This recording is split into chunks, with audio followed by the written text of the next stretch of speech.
우리의 신앙은 잘못된 측면이 많습니다. 회개라고 하면 거듭나지 않은 사람들에게만 해당되는 문제라고 생각합니다. 이는 성도의 삶에 관한 성경의 교훈을 잘 이해하지 못해서 그런 것입니다. 루터는 말하기를 성도의 전생에는 참회라고 했습니다. 칼빈은 회개는 그리스도인의 일생 동안 지속되는 과정이라고 말했습니다. 칼빈은 성화를 회개라고 봤습니다. 우리가 성화라고 부르는 것을 칼빈은 회개라고 불렀습니다. 이 관점이 놀라운 거죠. 그러니까 칼빈이 볼 때는 성화가 무엇이냐면 회개인 것입니다. 매일의 회개인 것입니다. 그리스도인의 삶 전체가 회개의 연속이라고 봤던 것은 바로 그리스도인은 매일 회개를 통해서 매일 성화되어 간다는 것입니다. 그리스도인의 삶이 성화의 연속이듯이 그리스도인의 삶은 회개의 연속인 것입니다. 우리의 삶이 성화의 연속이듯이 우리의 삶은 회개의 연속이 되어야 됩니다. 다윗은 이 시편 32편에서 회개한 자의 행복을 노래했습니다. 죄사함 받은 자의 기쁨과 평강을 노래하고 있습니다. 다윗은 자신의 뼈저린 경험을 토대로 우리에게 회개에 대한 귀중한 교훈을 주고자 했습니다. 사실 자신의 부끄러운 경험을 말하면서 우리에게 교훈을 주고자 하는 것은 희생적인 정신이죠. 누가 그렇게 하고 싶겠습니까? 그런데 하나님은 그런 방법을 사용해서 우리에게 교훈을 주십니다. 바울도 그 폭행자요, 핍박자요, 그리고 회방자였던 자신의 일생을 낱낱이 부끄럽지만 다 고백하면서 우리에게 교훈을 주고 있습니다. 베드로는 주님을 3번이나 부인하는 부끄러운 짓을 했습니다. 그것을 다 고백하면서 우리에게 교훈을 주고 있어요. 하나님은 이와 같이 성도들의 실패와 좌절과 부끄러움과 그리고 감춰진 죄악들을 공개하게 하시면서 그래서 후대에 오는 우리들에게 교훈을 주는 방법으로 우리를 회개의 길로 인도합니다. 이것이 하나님의 방법이에요. 그러므로 여러분도 회개하고 나서 여러분의 죄악을 공개하는 것을 부끄러워하지 마십시오. 여러분들의 더럽고 추악하고 그리고 참으로 낯뜨거운 그런 것에 대해서 말하는 것을, 나누는 것을 부끄러워할 필요 없습니다. 그것을 통해서 다른 사람들이 유익을 얻을 수만 있다면 이것은 하나님의 일이에요. 하나님은 여러분에게도 분명한 회개를 통해 행복을 경험하기를 바라요. 그래서 그 회개한 자로서 행복을 누릴 뿐만 아니고 내가 어떻게 그 부끄러운 죄악을 회개를 통해서 하나님의 은혜로 회개해서 어떻게 행복을 누리고 있는가를 가족들에게, 주변 사람들에게 널리 말하라고 권하고 있습니다. 그래서 여러분들이 경험한 그 죄사함을 경험해서 여러분이 기쁨과 평강을 누릴 때 비로소 여러분은 다윗과 같은 전도자가 될 수 있습니다.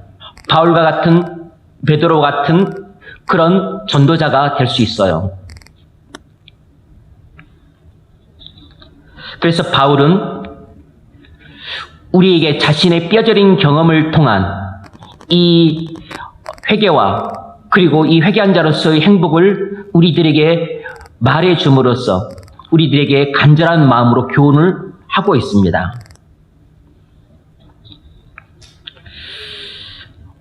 오늘 설교 제목은 회개하지 않는 자의 비참함입니다. 회개하지 않는 자의 비참함이에요. 오늘 본문이 회개하지 않는 자의 비참함을 기록하고 있습니다. 그러므로 오늘 본문의 전체 진리는 이것입니다. 회개하지 않는 자는 비참하다라는 것입니다. 회개하지 않는 자는 비참하다. 이것이 오늘 본문의 교리입니다. 이걸 세 가지로 나눠 살펴볼 텐데, 첫 번째는 죄인은 죄를 사랑하는 본성 때문에 회개를 강력히 거부한다는 것입니다. 죄인은 죄를 사랑하는 본성 때문에 회개를 강력히 거부합니다. 이것이 문제예요. 우리는 본성적으로 죄를 사랑하기 때문에 회개하기를 강력하게 거부합니다. 여러분, 죄 가운데서 쾌락을 맛보고 있는 사람은 그 달콤한 죄를 버리는 것을 죽기보다 싫어합니다. 왜냐하면 우리의 타락한 본성은 죄 가운데서 쾌락을 누리는 것을 너무 좋아하기 때문이에요.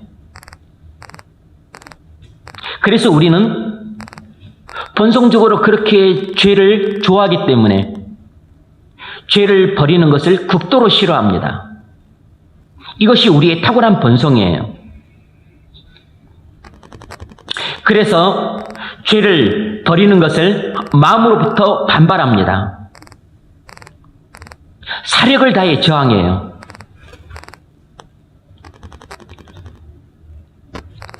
다윗은 1년 동안 죄 가운데 살 때 자기 죄를 하나님께 고백하려고 하지 않았습니다. 마음에 고통과 근심이 가득해서 한숨과 탄식이 절로 나오는 상황 속에 있었지만, 그래서 영혼이 쇠약해져서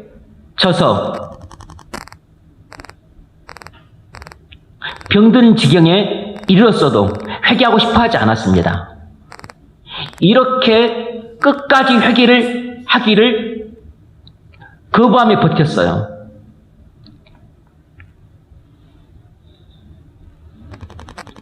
내가 토설치 아니할 때 종일 신음함으로 내 뼈가 쇠하였도다. 무슨 말입니까? 하나님이 그렇게 자기 양심을 통해서 회개하라고 명령을 하셨어요. 율법을 통해서도 회개하라고 명령하셨습니다. 하지만 끝까지 회개하지 않고 버텼습니다. 그랬더니 무슨 일이 일어났냐면,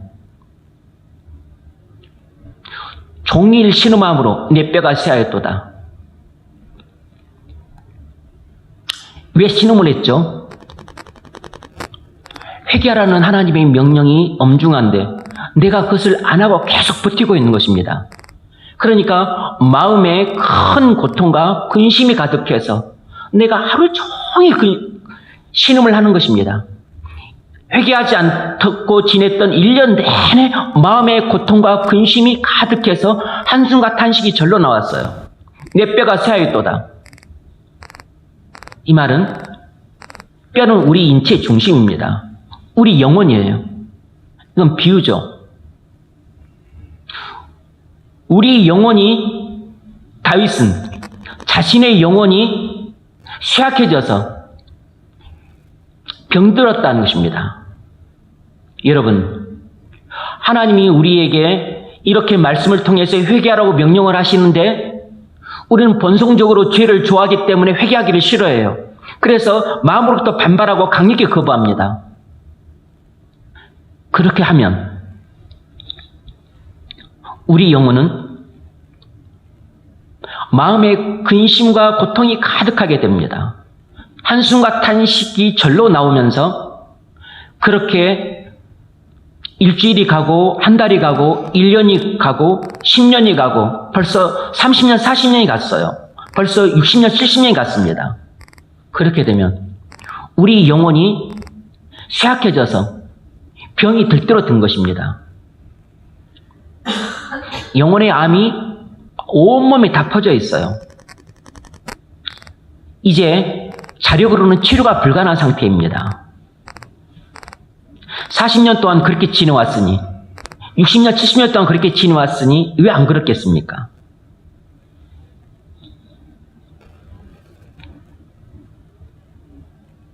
어느 정도로 다윗이 회개하기를 거부하고 버텼냐면, 양심의 큰 고통을 받아 불안과 두려움과 초조가 밀려와도 끝까지 회개하지 않으려고 버틸 때까지 버텼습니다. 그 경건했던 다윗이 그 지경까지 이르렀어요. 그 성령 충만하고 하나님과 동행하는 삶을 일세 동안 살았던 그 다윗이 한 번 죄에 깊이 빠지자 죄에 눈이 멀고 마음이 완고해져서 회개하라는 하나님의 명령을 듣고도 그 명령에 반발하고 그리고 거역을 했습니다.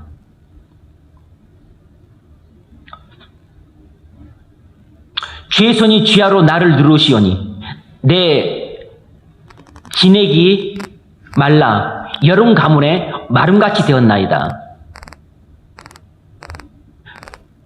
이 말은 무슨 말이냐? 주의 손이 쥐하로 나를 누르시오니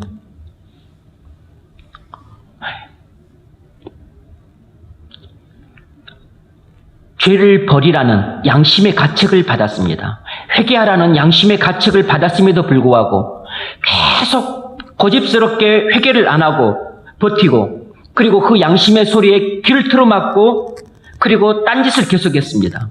그리고서 마음이 괴로우니까 그 육체의 쾌락에 더욱 탐닉을 했어요.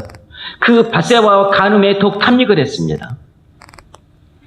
그러니 그 양심의 가책으로 인한 그 마음의 큰 고통이 밀려왔고 그리고 예전에 한 번도 경험하지 보지 못했던 마음의 불안이 찾아왔습니다. 이러다가 하나님의 또 심판은 받지 않나 두려움이 엄습을 했어요. 마음의 평강이 사라졌습니다. 그 자리를 마음이 초조함이 대신 차지했어요. 주의 손이 쥐하로 나를 누르시니 내 진에게 화하여. 이것은 영혼의 생명력을 말합니다.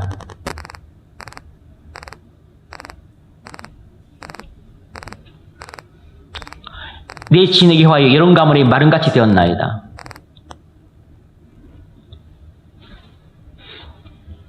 본인도 죄를 지었다는 걸 알고 있어요. 그런데 죄를 끊고 하나님께 돌아가기가 싫은 것입니다. 왜냐하면 이미 죄로 인해서 내 마음이 완고해져서 나의 굳은 마음은 죄를 좋아하고 하나님을 싫어하는 상태로 바뀌어버린 것입니다. 이게 순식간에 바뀌게 된 것이에요.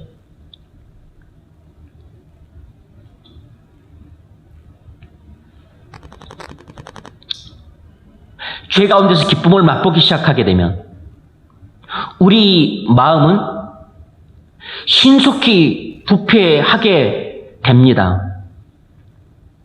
그렇게 되면 우리 마음이 급속히 굳어짐으로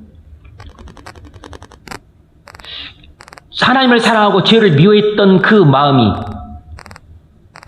그 부드러웠던 마음이 이제는 정반대로 죄를 사랑하고 하나님을 싫어하는 마음으로 바뀌게 됩니다. 다윗의 마음이 밧세바와 그 간음을 통해서 그게 결정적인 계기가 되어서 그걸 즉시 회개했다는 모르는데 회개를 안 하고 죄는 항상 가지를 쳐요. 이것을 또 임신을 하니까 은폐하기 위해서 우리아를 몰래 불러서 포상에게 주겠다고 꼬드겨서 자기 범죄 사실을 은폐하려고 했는데 계략이 실패하게 되자 결국은 전장에 내보내서 죽게 만듭니다. 간음이 거짓말과 속임수로 나타났고 더 나아가서 살인으로 발전했고 결국은 끝내 우리아 안에 밧세바를 데려오는 남의 아내를 탐내는 탐심으로까지 발전했어요. 그리고 어느덧 그 간음을 하나님보다 더 사랑하는 제1계명을 어긴 우상숭배로까지 발전했습니다. 죄는 끝없이 또 다른 새끼죄를 낳아요. 가지를 칩니다. 이러면서 죄는 마음은 급속도로 부패하게 돼요. 부패하게 된다는 것은 마음이 급속도로 굳어진다는 뜻입니다. 죄 때문에 부패한 마음은 굳어져요. 그러면 하나님을 싫어하고 죄를 좋아하게 됩니다. 그래서 다윗이 그 1년 사이에, 예전에는 그렇게 하나님을 찬양하고 그리고 기도하기를 즐겨했던 다윗이 이제는 하나님을 가까이 하기 싫어하고 회개하려고 함에도 불구하고 끝까지 회개를 하지 않고 버티는 이 고집쟁이로 바뀌었어요. 여러분 중에 고집된 사람은 절대로 성령의 사람이 아닙니다. 고집쟁이는 절대 성도가 아니에요. 고집쟁이 같은 성도로 이사회성 없습니다.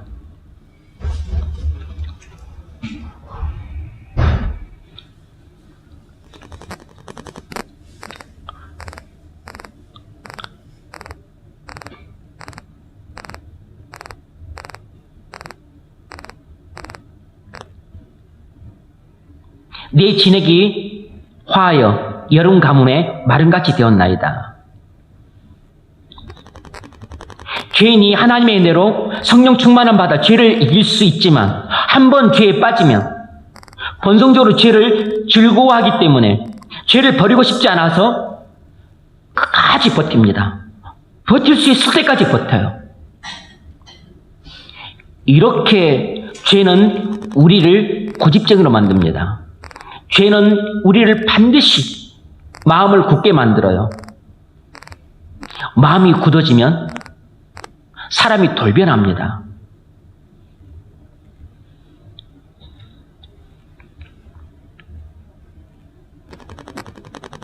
그러다가 1년이 지났습니다. 1년 후에 나단 선지자가 와서 호된 책망을 했습니다. 그것이 하나님의 음성이라는 것을 깨닫고 다윗이 더 이상 버틸 수가 없어서 그 자리에서 꼬꾸라졌어요. 하나님의 전적인 은혜로운 개입이 있었기 때문에 비로소 다윗이 회개를 했던 겁니다.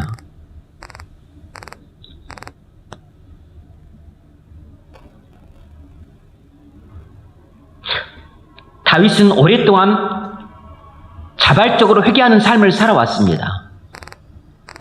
시편을 보면 늘 다윗은 하나님께 물었어요. 혹시 하나님, 제가 죄가 없는지 검사해 주세요. 혹시 제가 불법을 저지르고 있지 않는지 점검해 주세요. 혹시 저한테 그 간사함이 있지 않는지 살펴주세요. 그러면 제가 즉시 하나님께 나아가서 그것을 회개하겠습니다. 이렇게 기도를 해왔었어요. 그랬던 다윗이 한번 죄의 늪에 깊이 빠지자 자기 스스로의 힘으로는 도무지 빠져나올 수 없었습니다.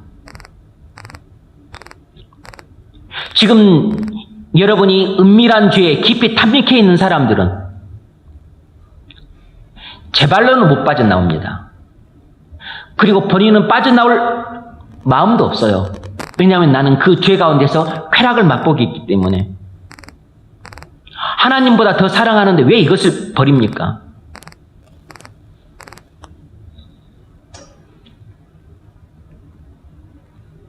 하나님의 은혜로 강제로 개입하시자 그때서야 다윗이 회개의 자리로 걸어 나왔어요.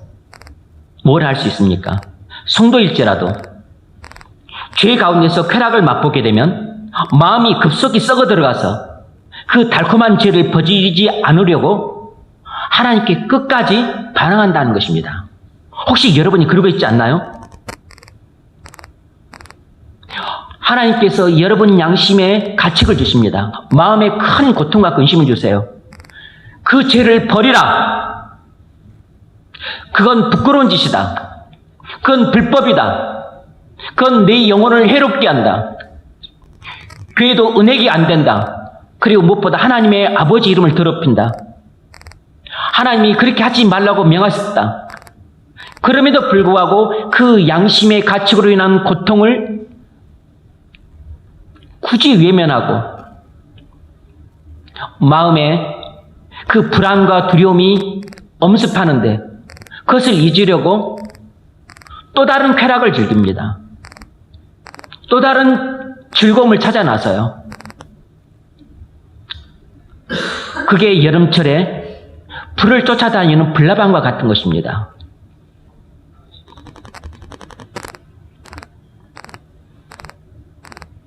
여러분이 죄의 늪에 빠져서 그 육체의 쾌락에 탐닉하고 있으면 여러분 마음은 급속도로 부패해져서 그리고 아주 바위덩어리처럼 굳은 마음의 상태가 되어 있습니다. 지금 교회는 나오고 있고 예배도 참석을 하고 있다 할지라도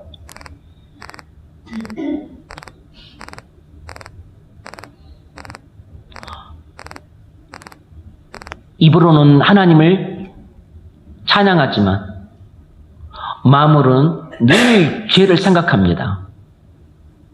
입술로는 하나님을 존경하되 마음은 내게서 멀도다. 그 말이 딱 여기에 해당되는 것입니다. 마음이 굳은 사람,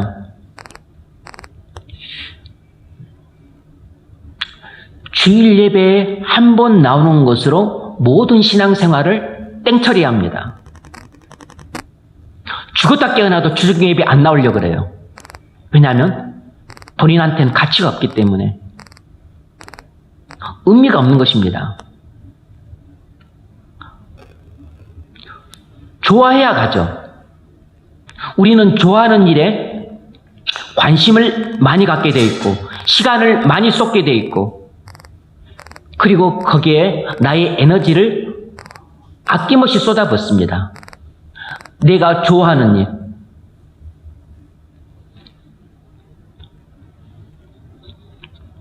그런데 하나님을 좋아하지도 않고 이미 마음에서 멀어졌기 때문에 하나님을 가까이 하고 싶은 마음도 없는 거죠. 그래서 굳이 시간을 쓰려고 하지 않습니다.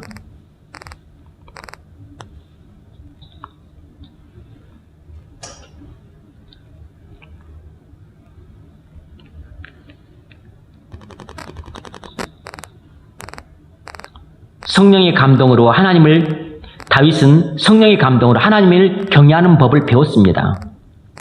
하나님께서 늘 함께 하심으로 환난과 핍박 가운데서도 구원해 주신 체험을 많이 했어요. 다윗은 하나님 마음에 합한 사람이라는 인정을 받은 최고의 성도 중에 한 명이었습니다. 시편의 3분의 2를 다윗 혼자서 기록했을 정도로 그는 성령의 감동 가운데 살았던 인물입니다. 찬양을 그렇게 잘했던 인물이에요. 그렇게 자신의 죄를 회개하고 눈물로 기도하는 삶을 살았던 세상에 둘도 없는 인물이었습니다. 시편 150편 중에 100편 가까이를 다윗이 기록했어요. 그랬던 다윗이 한 번 죄에 빠지자 눈이 멀었습니다. 마음이 급속도로 부패해졌습니다. 굳어졌죠. 그러니까 맨 먼저 나타나는 것이 하나님 말씀을 가볍게 여기는 것이었습니다. 나단 선지자가 책망했죠. 네가 하나님 말씀을 무시했다. 하나님 말씀을 가볍게 여기자. 그러면 하나님 말씀을 가볍게 여기게 되죠. 그래서 죄를 가볍게 짓게 됩니다. 그래서 간음죄를 짓자, 거짓말, 속임수, 그리고 살인, 그리고 아내를 빼앗는 탐심,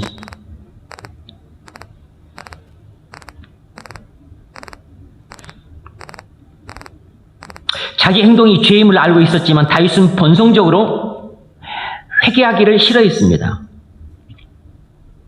죄에서 돌이키려고 하지 않았어요. 음란한 생활 속에서 육체의 쾌락을 맛보기 있었기 때문에 죄를 버리기를 원치 않았습니다.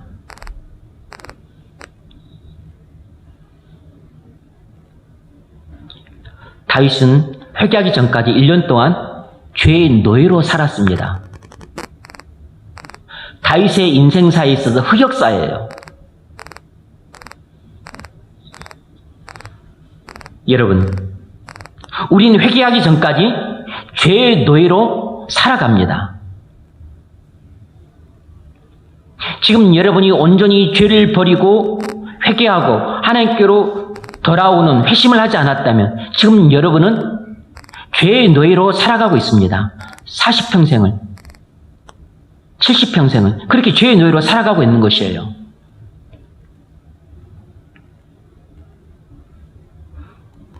다윗은 죄에 빠져 있었기 때문에 회개할 마음이 없었습니다.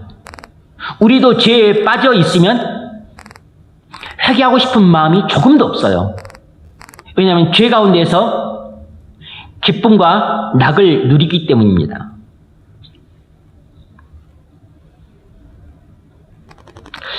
다윗은 죄가 칼처럼 위험하다는 것을 알고 있었지만 꿀처럼 달았기 때문에 그것을 포기하고 싶지 않았습니다.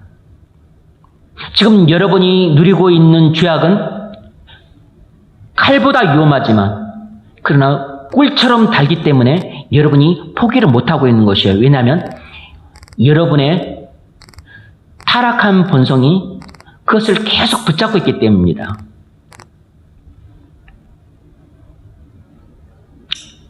그래서 다윗도 회개를 하지 않았던 거고 우리도 회개를 하지 않고 있는 것입니다.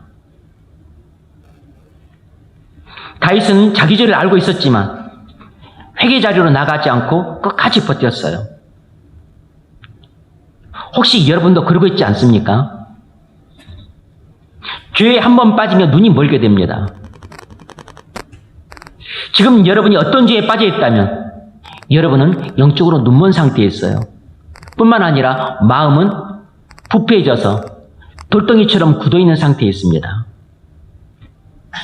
그래서 그 죄를 하나님보다 더 소중하게 여김으로 죄를 버리고 싶어 하지 않아요.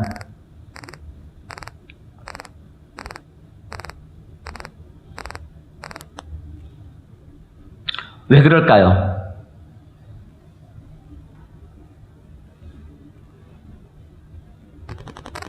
지금 여러분이 육체의 쾌락과 위로를 주는 그 죄에 깊이 빠져서 죄를 버리기를 싫어하고 회개에 저항하는 것은 여러분이 그 죄를 사랑하는 측면이 있습니다. 그런데 사랑한다기보다는 그 죄에 중독되어 있는 것입니다.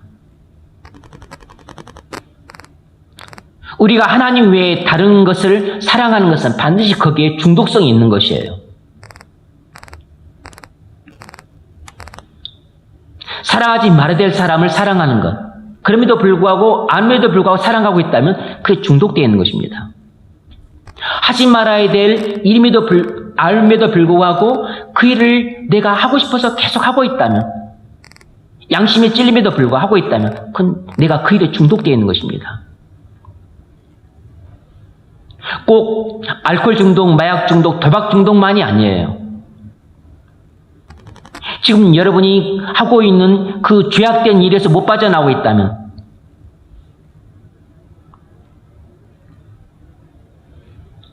바로 그 일에 중독성이 있는 것입니다. 그 일이 죄이기 때문에 독이 있다는 뜻이에요.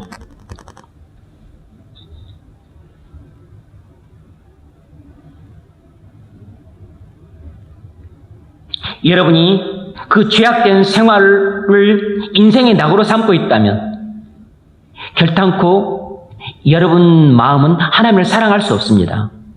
죄를 사랑하고 있는 마음이 가득한 곳에 어떻게 하나님을 사랑하는 마음이 자리 잡겠습니까? 여러분 마음은 이미 하나님으로부터 멀리 떠나 있습니다. 하나님이 여러분을 떠난 게 아니고 여러분이 타락함으로 하나님을 여러분이 떠난 것이에요. 그리고 하나님과 관계는 이미 오래전부터 깨져 있습니다. 여러분이 이런 상황이 있다면 자신의 삶을 하나님보다 더 사랑하고 있는 겁니다. 자신의 죄악된 인생의 낙을 하나님 말씀보다 더 소중히 여기고 있는 것이에요.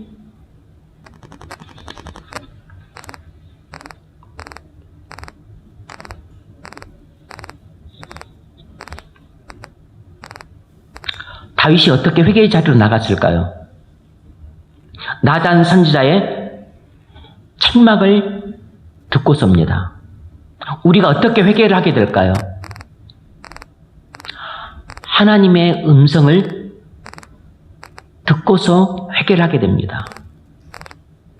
여러분이 이 수련회 때 하나님의 음성을 들을 수 있기를 바랍니다.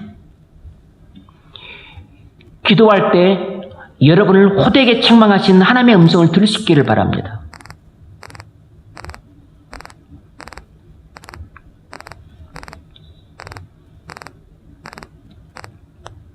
다윗은 나단의 설교를 통해 들려오는 하나님의 음성을 듣고 비로소 자기의 죄를 깊이 깨달았습니다. 그리고 애통하는 마음으로 통에 자복했어요. 그리고 죄를 버리고 하나님께로 돌아왔습니다. 회개를 했어요. 근데 중요한 것은 다윗이 한 번 회개하는 것을 끝내지 않고 계속해서 매일같이 회개를 했다는 것입니다. 이것이 성도 다윗의 훌륭한 점이에요. 누구든지 하나님의 호된 책망을 들으면 다 회개합니까? 아닙니다.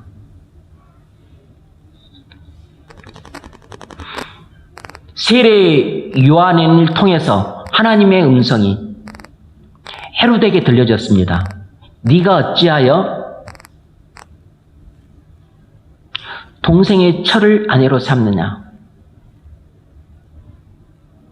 그리고 그 헤로디아의 딸 조카를 또 아내로 삼았어요.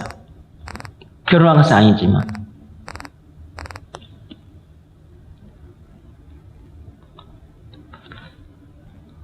세례 요한이 이 헤롯의 이 음란한 행실을 호되게 책망했습니다.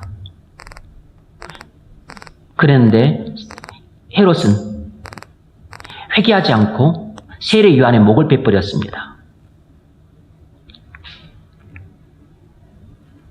사울도 사무엘 선지자의 호된 책망을 들었습니다. 네가 망령된 제사를 드렸도다. 네가 왜 하나님께서 명하신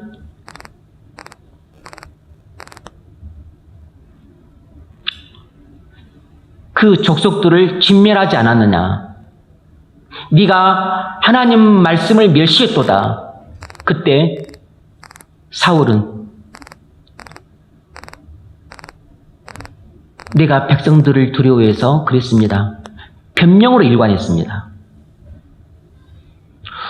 모든 하나님 사람들이 하나님의 호된 책망을 듣는다고 해서 다 회개 자리로 나오는 게 아니에요. 회개의 자리로 나오는 사람은 정말로 하나님의 은혜를 받은 사람들입니다.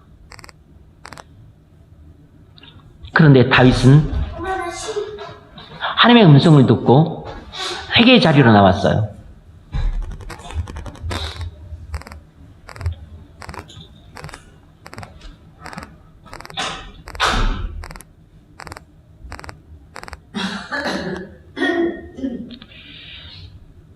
여러분도 지금 여러분의 삶이 다윗처럼 죄의 수렁에 빠져 있다면 하나님께서 폭로하시는 여러분의 죄의 심각성을 깨닫고 회개의 자리로 나오십시오.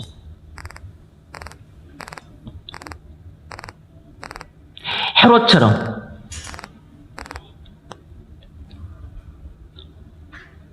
죄의 목을 치려고 하지 마세요. 사울왕처럼 그렇게 변명으로 일관하지 마십시오. 다윗처럼 하나님의 음성을 듣고 자신의 죄의 심각성을 깨닫고 그리고 꼬꾸라져서 회개의 자리로 나오십시오. 오늘 하루뿐만이 아니고 매일같이 회개의 자리로 나올 수 있기를 바랍니다. 그러려면 하나님의 음성을 한쪽 귀로 듣고 한쪽 귀로 흐리시면 안 돼요. 하나님의 음성을 듣고 여러분의 마음이 무너져야 됩니다. 여러분이 마음으로 여러분의 죄를 깊이 깨달으셔야 돼요. 그래야만 통이 자복하는 회개 기도를 하게 되고 그때 마음의 변화가 찾아옵니다. 그러면 죄를 버리고 하나님께 돌아올 수 있어요.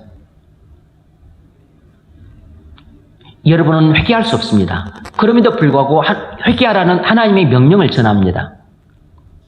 여러분이 회개하겠다고 믿으면 그러면 주의 성령의 도움으로 회개할 수 있습니다. 불가능이 가능하게 돼요.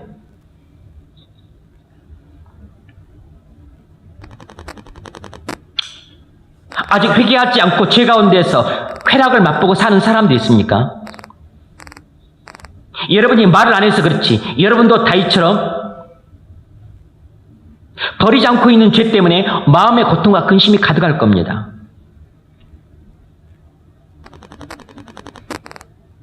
영혼이 쇠약해지고 병들어가고 있을 것이에요. 내가 토설치 아니할 때의 종일 신음함으로 내 뼈가 쇠하였도다. 틀림없이 여러분 중에는 이 다윗의 고백이 자신의 마음의 고백과 일치하는 사람들이 있을 겁니다. 밖에서는 성도처럼 안에서는 탕자처럼 사는 유선자 같은 삶 때문에 양심이 찔리는 큰 고통을 받고 있는 사람 있죠. 마음속이 늘 불안하고 언제 하나님께 징계를 받을지 모르는 두려움과 그로 인한 초조감이 가득한 사람이 있습니다. 그래서 영혼의 기능이 정상 작동이 안 돼요. 영혼의 활력을 잃어버렸습니다. 그래서 그 영혼의 기쁨과 즐거움이 없으니까, 그래도 뭔가 기쁨과 즐거움이 있어야 인생을 살 수 있으니까 영혼의 기쁨과 즐거움을 누리지 못하는 것을 다른 것으로 때워야 돼요. 그게 이제 맛있는 것을 먹으러 찾아다니고 재밌는 것을 영화나 보고 그런 것을 하면서 기쁨을 대신 찾아야 되고, 여행지 가서 또 보고 즐기고 하면서 육신의 기쁨과 즐거움으로 대신하면서 내가 하나님과의 관계에서 누릴 수 있는 영혼의 기쁨과 즐거움을 누리지 못하는 것을 이것으로 대신 때우는 것입니다. 땜빵을 하는 것이에요. 근데 땜빵을 하는 것도 한도가 있지. 헛배만 부르는 것입니다. 늘 이건 하고 나서는 영혼의 공허함이 밀물처럼 밀려와요. 그래도 이 일이 계속 반복되는 것은 하나님 교회는 다니지만 하나님과 실적인 교제가 없으니까 공허해서 그 영혼의 공허함을 메우기 위해 육신의 즐거움을 불나방처럼 찾아 헤매는 것입니다.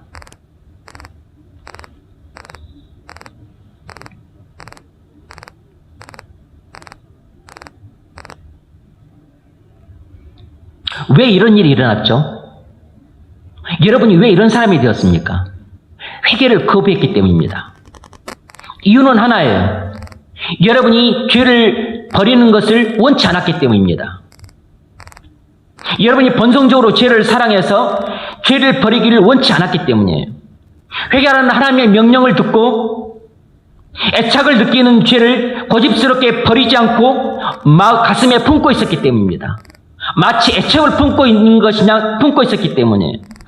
그래서 지금 같은 상황이 온 것입니다. 지금처럼 위태로운 상황이 된 것이에요. 지금까지 여러분은 회개에 저항했습니다. 지금까지 악착같이 버티면서 삶의 즐거움과 유한이 되는 그 부끄러운 죄를 붙잡고 살았던 것이에요.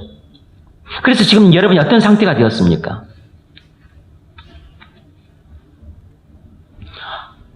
하나님과 관계가 단절되어 있습니다. 두 번째로, 회개하지 않는 사람은 하나님과 관계가 단절되어 있어요. 죄임을 알고도 회개하지 않는 사람들은 마음에 평강이 없습니다. 하나님과 관계가 단절됐기 때문에 하나님과 교제에서만 누릴 수 있는 기쁨과 평강이 없는 것입니다. 내가 토설치 아니할 때의 종일 신음함으로 내 뼈가 쇠하였도다. 주의 손이 주야로 나를 누르시오니 내 진액이 말라 여름 가뭄에 마음같이 되었나이다. 회개하지 않는 사람은 이렇게 하나님과 관계가 깨지면서 기쁨과 평강이 없는 내면을 갖게 돼요. 자기가 죄의 수렁에 빠져 있음을 알고도 진정으로 회개할 마음이 없는 사람에게는 평강이 없습니다. 다윗이 그랬어요. 그래서 종일 심했다 그랬습니다. 이건 마음의 큰 고통과 근심을 가리켜요. 주의 손이 쥐하로 나를 누르는 것처럼 느꼈습니다. 이것은 양심의 가책으로 인한 큰 고통입니다. 마음이 평안할 날이 하루도 없어요. 여러분, 우리가 죄로 말미암아 마음이 완고해지면 죄를 고백하지 않고 버팁니다. 그러면 우리 마음속에 남들이 알지 못하는 양심의 가책으로 인한 큰 고통이 있습니다. 근심이 가득해요.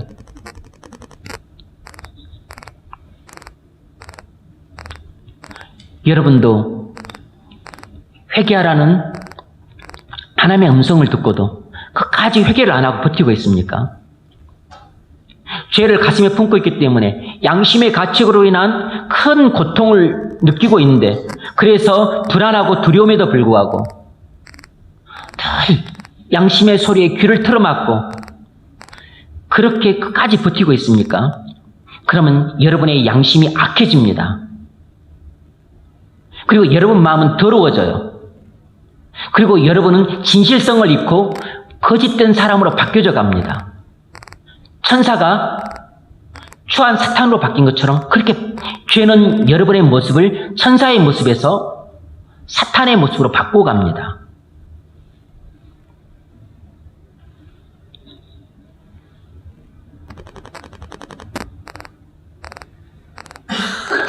이 말씀이 헤롯 같은 심령으로 그렇게 들리는 사람한테는 헤롯의 세례 요한의 목을 치듯이 하나님 말씀을 다 컷해낼 겁니다. 여러분 마음에 하나도 안 들어와요. 사울 같은 심령을 가진 사람은 회개하라는 말을 듣고도 늘 변명되기에 급급합니다. 핑계대기에 급급해요. 그런 심령이 아니라 다윗 같은 심령이 되기를 바랍니다.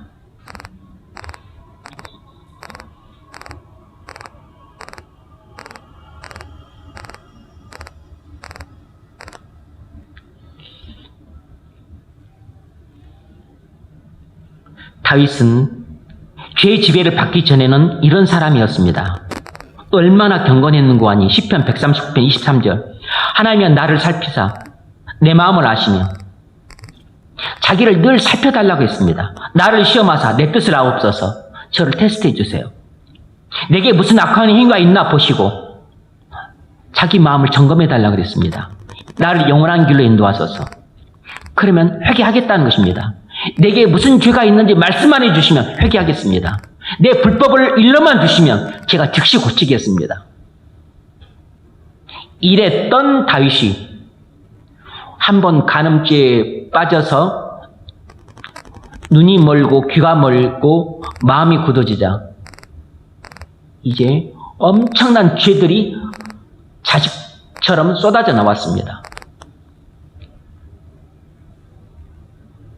살인, 간음, 거짓, 속임수, 온갖 계략, 술수, 뻔뻔함, 가증스러움, 파렴치함, 위선자,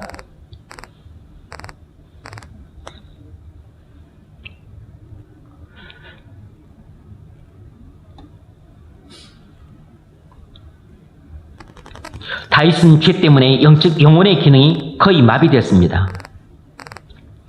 그래서 상당한 기간 동안 죄의 노예로서 죄의 지배를 받았어요.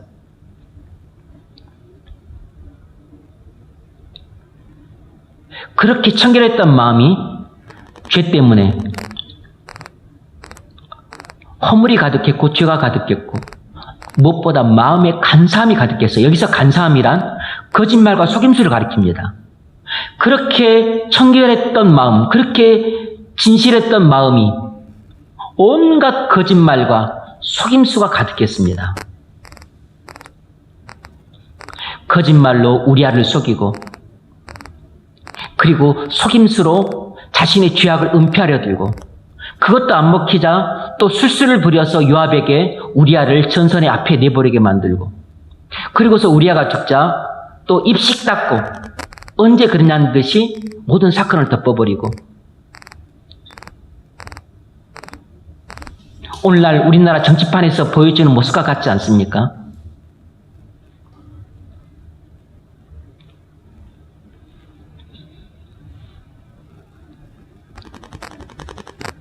다윗은 양심의 가책을 받고 큰 고통을 느꼈음에도 불구하고 회개하지 않았습니다. 그러다 마음이 점점 더 강팍해져 갔어요. 그 결과 마음의 기쁨과 평강은 완전히 자취를 감췄습니다. 마음에는 근심이 가득하고 불안이 가득하고 두려움이 가득할 뿐만 아니라 마음이 늘 초조했습니다. 이것이 바로 회개하지 않는 자의 비참함이에요. 우리가 죄를 짓고도, 그것이 죄임을 알고도 하나님께서 죄를 회개하라고 명하셨음을 들었음에도 불구하고 끝까지 회개하지 않고 버티게 되면 우리 마음에 기쁨과 평강은 사라지고, 그리고 그 대신에 근심과 불안과 두려움이 가득하게 돼요. 그리고 마음의 고통과 슬픔이 가득하게 됩니다.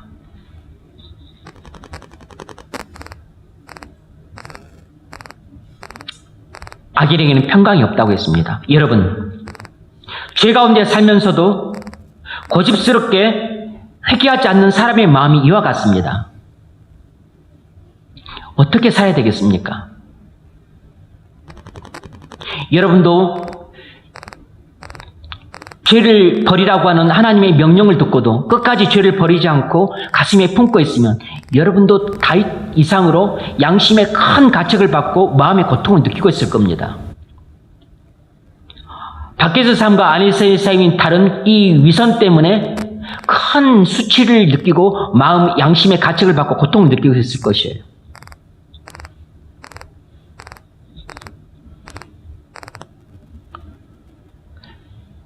회개를 하지 않고 계속 버티면 버틸수록 마음은 점점 강팍해져 갑니다. 마음이 굳어져 갈수록 하나님은 더 싫어지고 죄는 더 좋아집니다.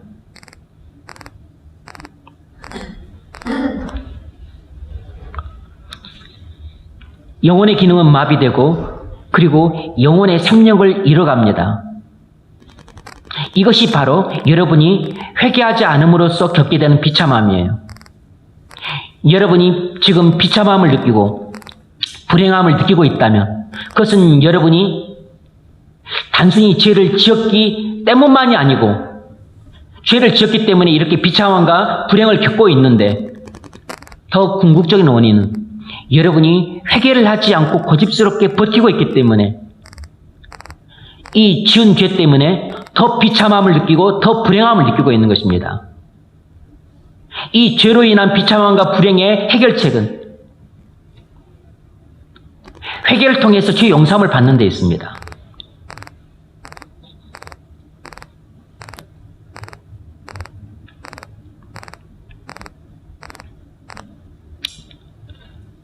회개는 처음에는 너무 힘들고, 그리고 너무 괴롭고, 그리고 너무 귀찮고, 그리고 오랜 기간 동안 견뎌야 되는 또 어려움도 있습니다. 그리고 또 회개를 시도해도 또 번번이 실패를 합니다. 그러니까 낙심과 좌절이 있어요. 회개도 안 된다고 하는 그런 자포자기 심정을 다들 갖고 있습니다. 그래서 회개를 안 하는 것이에요. 하지만 회개를 하게 되면 나중에는 비할 데 없는 하나님의 축복을 받게 됩니다. 그래서 다윗이 본인이 그 경험을 했기 때문에 회개한 자의 행복을 노래하고 있는 것입니다. 그리고서 자신의 그 부끄럽고 수치스러운 뼈저린 경험을 토대로 우리에게 자신 같은 어리석은 실수를 반복하지 말라고 권면하면서 자신처럼 죄를 회개하고 행복을 누리라고 우리에게 교훈하고 있어요. 우리가 이 교훈을 배우는 것은 다윗이 1년 동안 회개하지 않고 버텼던 것처럼 그렇게 어리석은 실수의 전철을 밟지 않기 위함이에요.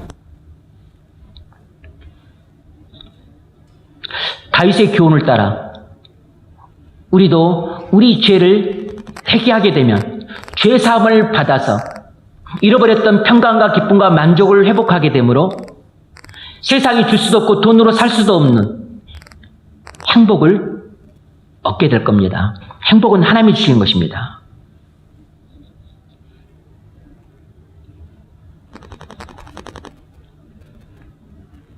죄에 대한 각성이 와도 왜 회개하지 않습니까?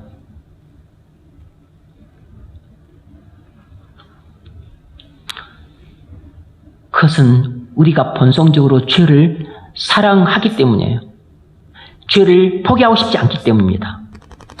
문제는 우리가 죄의 덩어리라는 것이에요. 문제는 우리가 모태에서부터 죄된 본성을 갖고 태어났다는 것입니다. 지금 여러분이 죄를 가슴에 품고 회개하지 않고 그렇게 고집스럽게 버티고 그리고 저항하고 있다면 여러분 마음에는 평강이 없습니다. 기쁨이 없어요. 오히려 불안과 두려움이 가득합니다. 늘 초조함이 있고 그리고 보이지 않는 긴장이 있어요. 양심의 고통이 시달리기 때문에 마음에 안식이 없습니다. 웃지만 웃는 게 아니에요. 먹고 노니까 잠시 즐겁긴 하지만 마음에 기쁨이 없습니다. 자기가 지은 죄의 짐들이 태산처럼 자신을 눌러내리기 때문에 한숨과 탄식이 혼자 있을 때는 절로 터져 나옵니다. 그러니 어찌 행복하겠습니까? 큰 집에 살면 행복하겠어요? 이런 상태에서 차를 새로 살면 행복할까요? 좋은 옷을 사 입으면 기분이 좋아서 날개를 달고 올라갈까요? 여러분, 100억짜리 집을 사줘도 이렇게 죄 때문에 양심의 고통을 받고 마음의 평강과 기쁨이 없는 사람은 100억짜리 집을 사주고 그 집에 들어가도 여러분, 달라지는 건 아무것도 없습니다. 영혼의 안식을 누릴 수가 없기 때문에 기쁨과 평강이 없어요. 하나님이 우리에게 주시는 진정한 행복은 재산에 있지 않고 주님과 동행하는 삶에 있습니다. 행복은 아름다운 외모, 좋은 집, 멋진 직장에 있는 것이 아니고 죄를 회개해서 용서받는 것에 있습니다. 행복은 재산에 있는 게 아니고 죄 용서받음에 있어요. 죄 용서받지 못하면 재산이 많아도 행복하지 않습니다.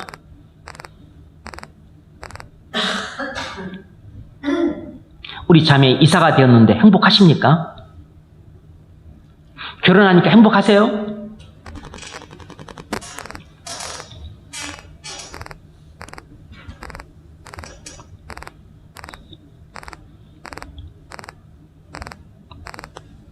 죄 가운데 살고 있으면서도 회개하지 않고 죄를 즐기는 사람은 겉으로 웃고 있을지라도 속에는 불안과 두려움과 초조가 가득합니다.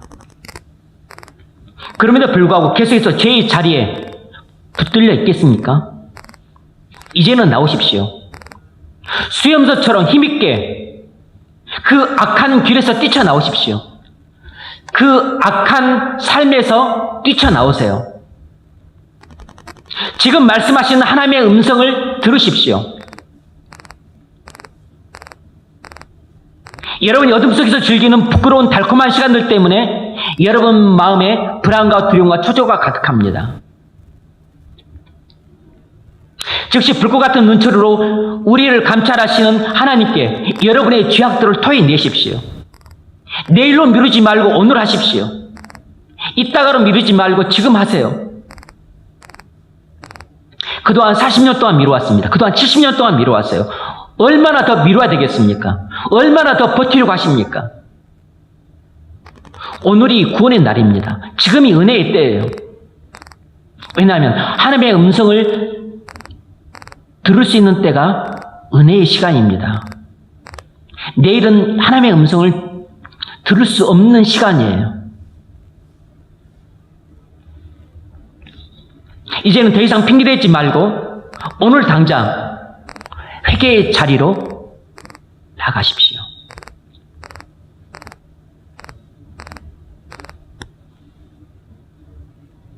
세 번째로, 회개하지 않는 사람은 영적으로 무기력하고 무능력하다는 것입니다. 내 뼈가 쇠하였다는 말은 영혼이 쇠약해지고 병들었다는 뜻입니다. 그럼 당연히 영적으로 무기력해지고 무능력해지는 것은 당연하죠. 다윗은 오랫동안 죄악을 감추고 살았기 때문에 영혼이 쇠약해지고 병들었습니다. 그래서 다윗은 예전과 다르게 영적으로 무기력해지고 무능력해졌어요. 죄를 이길 수 없었습니다. 죄의 노예가 되었습니까? 죄의 늪에서 빠져나올 수 없었어요. 영적으로 무기력했기 때문에 죄와의 싸움에서 이기기는커녕 오히려 졌습니다.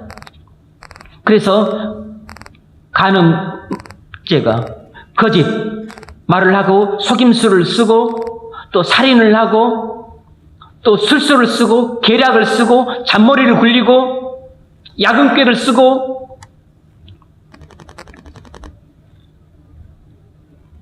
여러분이 혹시 그렇게 살고 있지 않습니까?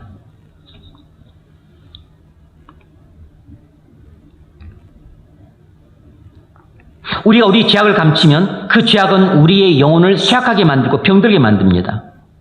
그래서 영적으로 무기력하게 만들어요.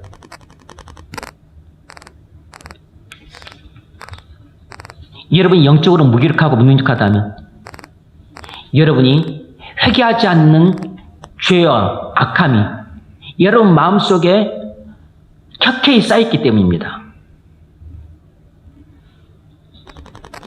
내 진액이 화여 여름 가문의 마름같이 되었나이다. 진액은 영혼의 생명력을 말합니다. 바이텔러티를 말해요. 그 이글거리는 폭양 아래에서 팔레스타인의 땅은 대부분 광야고 사막입니다. 여름 가물의 마른 땅처럼 다 말라 비틀어져서 논바다에 갈라졌습니다. 자신의 심령이 그와 같다는 것이에요. 하나님과 교제가 단절되어서 은혜를 받지 못한 상태입니다. 여러분이 죄악을 감추고 숨겨서 회개하지 않고 계속해서 그 죄를 지으면서 쾌락을 맛보고, 그래서 마음이 날마다 썩어져 들어가고, 그래서 날마다 마음이 굳어져 가는 상태에 있다면, 여러분도 예배를 나오고 성경을 읽어도 실적으로는 하나님과의 교제가 단절되어 있습니다. 하나님의 얼굴을 못 봐요. 그러면 은혜를 받지 못합니다. 은혜를 못 받으면 마음의 평강감이 없어요. 그럼 불안과 두려움이 차지하게 됩니다. 여러분이 100평짜리 집에 살아도 여러분 마음엔 평강과 기쁨과 만족이 없고 그 대신에 불안과 두려움과 초조가 가득하게 돼요. 얼굴이 잘생기면 그러면 행복할까요? 얼굴 잘생긴 배우자를 얻으면 그러면 인생이 즐거울까요? 아닙니다. 우리 마음속에 회개하지 않는 죄가 도사리고 있는 한 그 독사는, 회개하지 않는 죄는 독사와 같아서 우리 몸에 이곳저곳을 물음으로 이곳저곳에 독이 퍼져서 다 썩어 들어갑니다. 그래서 눈이 썩음으로 안 보이고 귀가 썩음으로 안 들리고 마음이 썩음으로 느끼지 못하는 것이에요.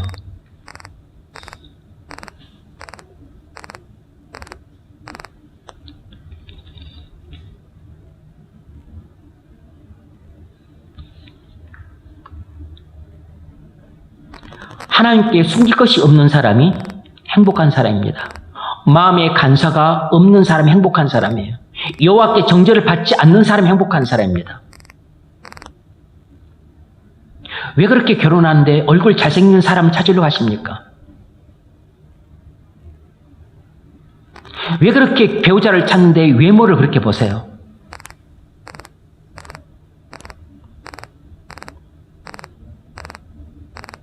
간사함이란 지금 입술로는 회개하고 있지만 마음속으로는 다시 죄질 생각을 하고 있는 사람입니다. 지금 이 말씀을 듣고 있는 동안에도 빨리 토요일날 마치고 돌아가서 또 남들이 모르는 그 일을 해야지. 그게 마음의 간사함이에요. 이 회개를 촉구하는 하나님의 말씀을 듣고서도 죄를 버리고 싶은 마음이 조금도 없고 어쨌든 간에 그 죄를 조금 더 기민하게 들키지 않게 요령껏 잘 해야지 이 생각을 하고 있는 사람이 있습니다. 그게 마음의 간사함이 가득한 것이에요. 마음의 간사함을 버릴 생각이 없는 것이에요.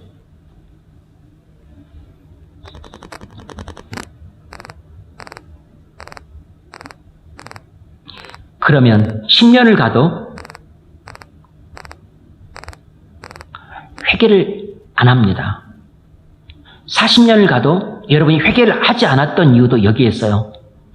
마음의 간사함을 버릴 마음이 없었습니다. 죄악이 주는 달콤한 생활에서 벗어나지 못해요. 죄악이 주는 달콤한 생활을 하고 있는 사람은 그 육체의 쾌락을 인생의 삶의 낙으로 삼고 사는 반면에 문제는 하나님의 주시는 은혜를 받지 못하기 때문에 평강과 기쁨과 만족이 없는 것이에요. 하나님이 주시는 행복은 못 얻고 내가 스스로 육체의 쾌락을 탐닉하면서 인위적으로 내가 육체의 즐거움과 기쁨과 만족을 얻고 어떻게든지 간에 행복감을 누리려고 하는데 이놈의 행복, 내가 인위적으로 얻으려고 하는 행복은 파랑새와 같아서 잡으려고 하면 다 도망가는 겁니다. 그리고 그 행복은 거짓 행복이에요. 사단이 조작해낸 거짓 행복입니다.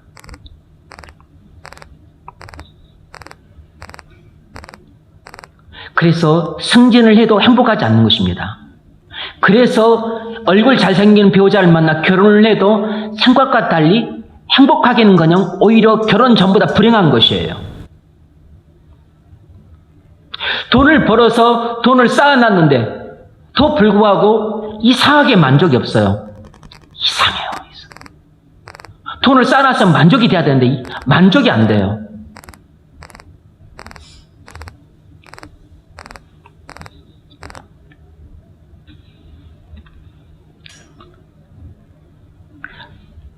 죄가 흉중에 있음에도 불구하고 회개를 본인이 거부합니다.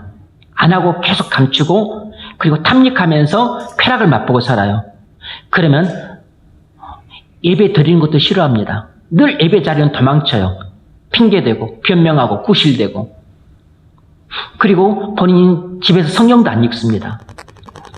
죄를 짓고 있는데 무슨 성경을 읽어요. 기도도 안 합니다. 형식적으로만 해요.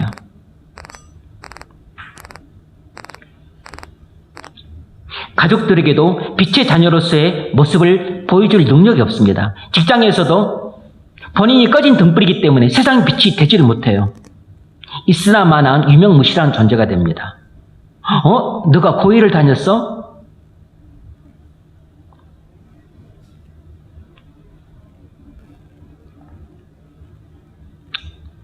영적으로 무기력해진 신자는 이렇게 비참합니다. 회개하지 않는 사람은 이렇게 비참해요.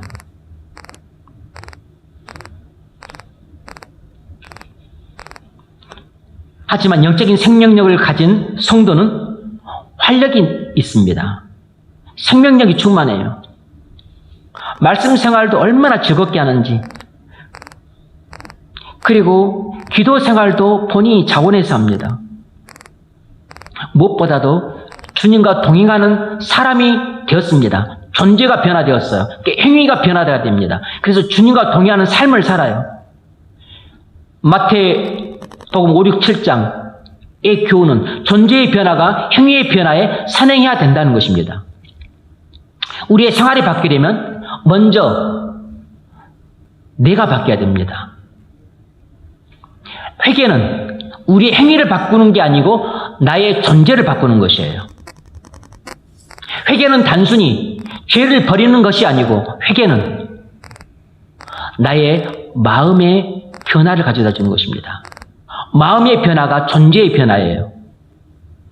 그러면 당연히 행위의 변화, 삶의 변화가 나타납니다. 회개는 근본적인 변화예요.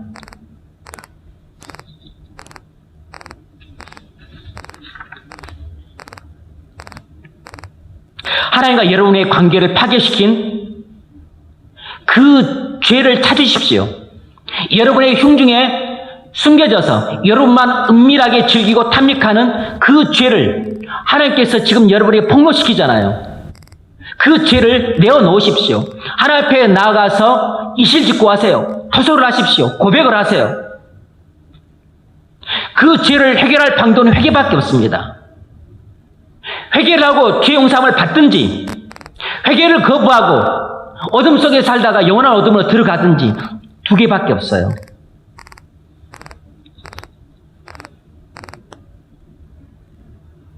여러분에게 평강과 기쁨을 빼앗아간 그 원흉인 그 더러운 죄를 더 이상 여러분의 깨끗한 가슴에 품고 애중지하지 마십시오. 그동안 삼켰던 모든 더러운 죄악들을 거룩하신 하나님 앞에 다 토해내십시오.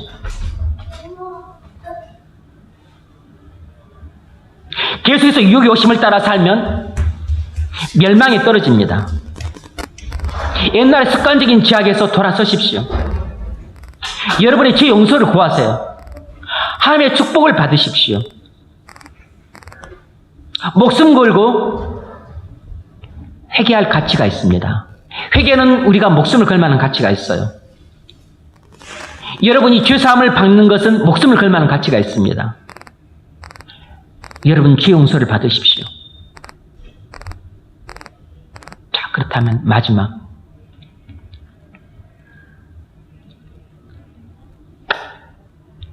우리가 어떻게 해야 우리 죄를 용서받을 것인가? 어떻게 해야 이 흉중에 있는 죄를 용서받을 것인가? 어떻게 해야 이 마음속에 켜켜이 쌓여있는 이 죄들을 회개할 수 있을 것인가? 인간은 하나님의 피조물이므로 하나님을 떠나서는 온전한 삶을 살 수 없습니다. 하나님과 관계가 깨져 있는 모든 인간은 불안 속에 살아갑니다. 하나님과 관계가 올바른 사람은 평강 가운데 살아가요. 우리의 삶은 평강 가운데의 삶이냐 불안 가운데의 삶이냐 둘 중에 하나입니다. 여러분은 평강 가운데의 삶이세요? 불안 가운데의 삶이세요? 죄가 하나님과 여러분의 사이를 파괴시켰습니다. 따라서 우리는 하나님과의 관계를 파괴시키고 단절시킨, 우리를 고통과 불행에 빠뜨린 죄악을 해결해야 됩니다. 어떻게 해결할 겁니까? 여기에 기쁜 소식이 있습니다. 하나님이 먼저 우리의 죄를 용서하시겠다고 약속을 하셨어요. 이게 복음입니다. 그 하나님의 약속을 따라서 십자가에서 하나님께서 그리스도를 통해 우리의 죄를 용서하셨습니다. 하나님이 먼저 우리를 위해 죄 용서라는 선물을 준비해 주셨어요. 하나님께서 이미 십자가에서 아들의 피로 우리의 모든 죄를 다 속죄하셨습니다. 속죄가 죄 용서예요.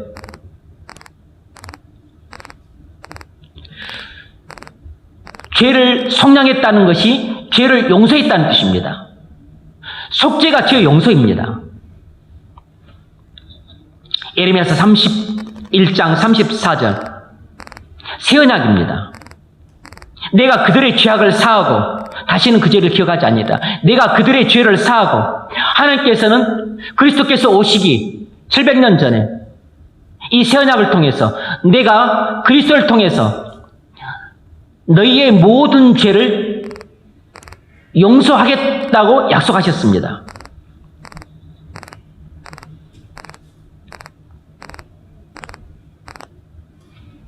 이 새 언약의 약속대로 700년 후에 정말로 그리스도께서 이 세상에 오셔서 십자가에서 우리의 모든 죄를 지고 하나님의 진노를 받으심으로 우리의 모든 죄를 속죄하셨습니다.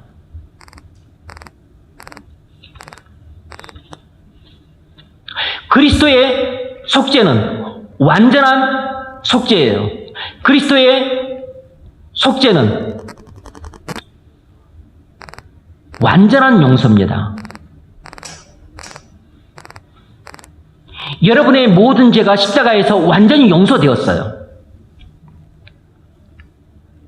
그리스도께서 대제사장이 되셔서 흠없는 자기 몸을 속죄 제물로 드리셨습니다. 그래서 완전한 속죄를 단번에 이루셨습니다. 우리의 모든 죄는 십자가에서 완전히 용서되었습니다. 그리스도의 피는 완전한 속죄예요. 여러분, 성경에서 피는 속죄를 가리킵니다. 피는 속죄를 가리켜요. 속죄는 피로만 됩니다. 죄 용서는 피로만 되는 것이에요. 그리스도의 피는 우리의 속죄입니다. 그리스도의 피는 우리의 죄 용서예요. 그리스도의 십자가의 피는 우리의 완전한 용서예요.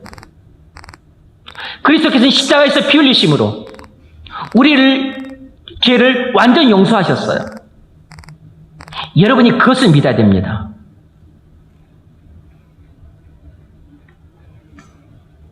십자가에서 흘리신 그리스도의 피는 완전한 사죄입니다. 그리스도께서 십자가에서 우리 죄를 지고 하나님의 진노를 받아 흘리신 피는 우리 죄에 대한 완전한 용서예요. 그리스도의 피는 완전한 사죄입니다. 그러므로 여러분이 믿어야 될 것은 이 그리스도의 피가 나를 위한 완전한 사죄라는 걸 믿으십시오. 여러분의 모든 죄가 십자가에서 완전히 용서되었습니다. 회개는 믿음으로 하는 것이에요. 회개를 믿음이 아니고 여러분의 의지로 하려고 하니까 실패를 합니다. 회개를 여러분의 결단으로만 하려고 하니까 실패하는 것이에요. 회개는 그리스도의 피를 믿음으로 합니다. 회개는 나의 완전한 용서를 믿음으로 하는 것이에요. 십자가에서 나의 죄가 완전히 용서되었다는 것을 믿음으로 합니다. 그리스도의 피가 완전한 사죄라는 것을 믿을 때 내가 회개하는 것입니다. 여러분이 회개를 하려면 그리스도의 피가 완전한 사죄라는 것을 믿으십시오. 그래야만 여러분이 정말로 회개할 수 있습니다. 그때 그리스도의 은혜를 깨닫고 그리고 흉악한 죄인 된 하나님의 사랑이 얼마나 만극한지를 깨닫습니다.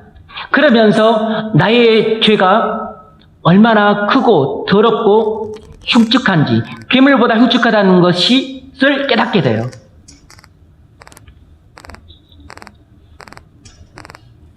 여러분, 그리스도의 피는 완전한 속죄입니다. 그리스도의 피는 완전한 죄 용서예요. 하나님께서 새 언약에서 약속하신 대로 그리스도를 통해서 완전한 용서를 하셨습니다. 완전한 속죄를 하셨어요. 그리스도의 피는 완전한 속죄요, 영원한 속죄입니다. 여러분은 그리스도를 통해서 완전한 용서를 받았고 영원한 용서를 받았습니다. 또 달리 뭐가 필요합니까?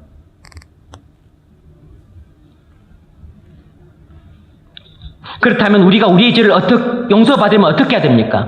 우리의 죄를 용서받으면 어떻게 해야 되죠? 그리스도의 속죄를 믿어야 됩니다.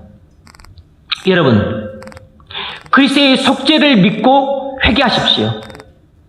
여러분이 회개를 하려면 그리스도의 속죄를 먼저 믿어야 됩니다. 여러분이 회개를 하려면 의지를 쥐어짜는 게 아니에요. 발버둥을 치는 게 아닙니다. 죄를 나열하는 게 아니에요. 여러분이 회개를 하려면 먼저 그리스도의 속죄를 믿으십시오.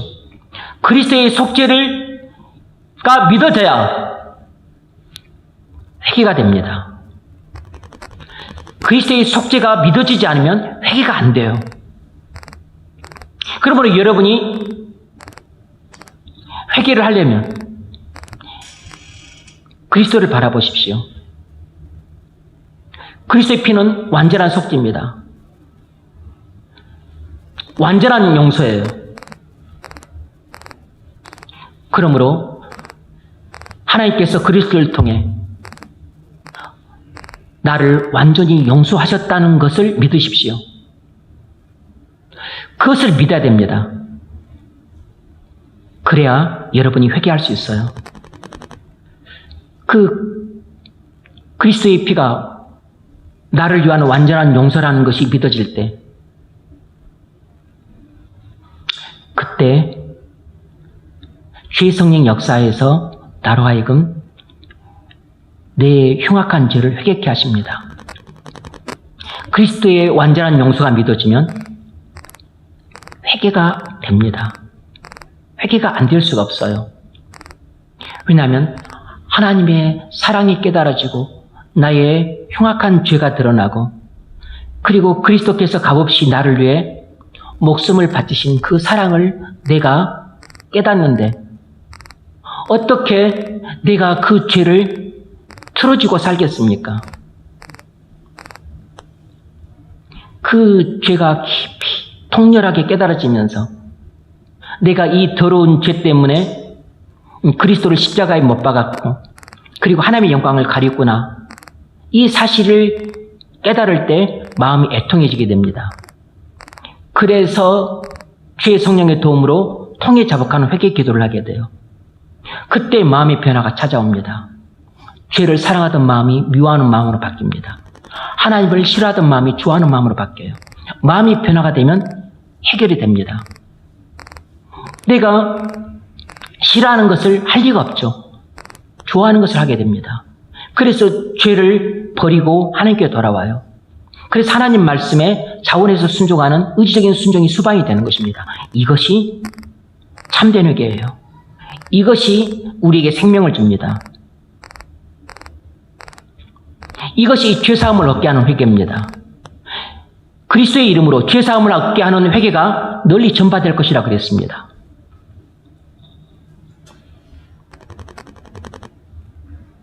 여러분, 그리스도의 피를 믿으십시오. 그리고 회개하십시오. 여러분, 완전한 용서를 믿으세요. 그러면 회개할 수 있습니다. 그러면 죄 용서함을 받아요. 여러분이 죄 용서를 받고자 한다면 그리스도의 속죄를 믿으십시오. 그때 회개가 됩니다. 그리스도의 피를 믿으세요. 그러면 회개할 수 있습니다.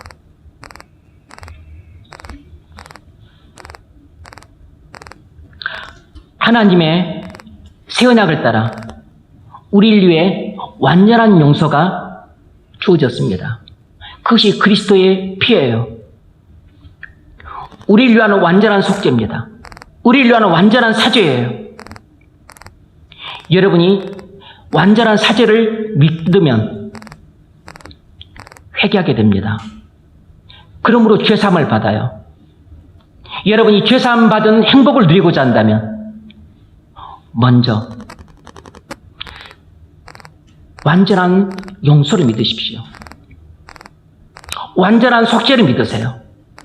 그리스도의 피를 믿으십시오. 그러면 여러분이 의지로 회개를 하는 게 아니고 주의 성령의 믿음을 통한 역사를 통해서 회개를 하게 됩니다. 그때 죄가 깨달아지게 되고 애통하게 되고 죄를 버리게 돼요. 그래서 죄사함을 받게 됩니다. 회개는 믿음으로 해요. 회개는 믿음으로 합니다. 회개는 그리스도의 피를 믿음으로 합니다. 회개는 그리스도의 완전한 속죄를 믿음으로 해요. 회개는 완전한 용서를 믿음으로 합니다.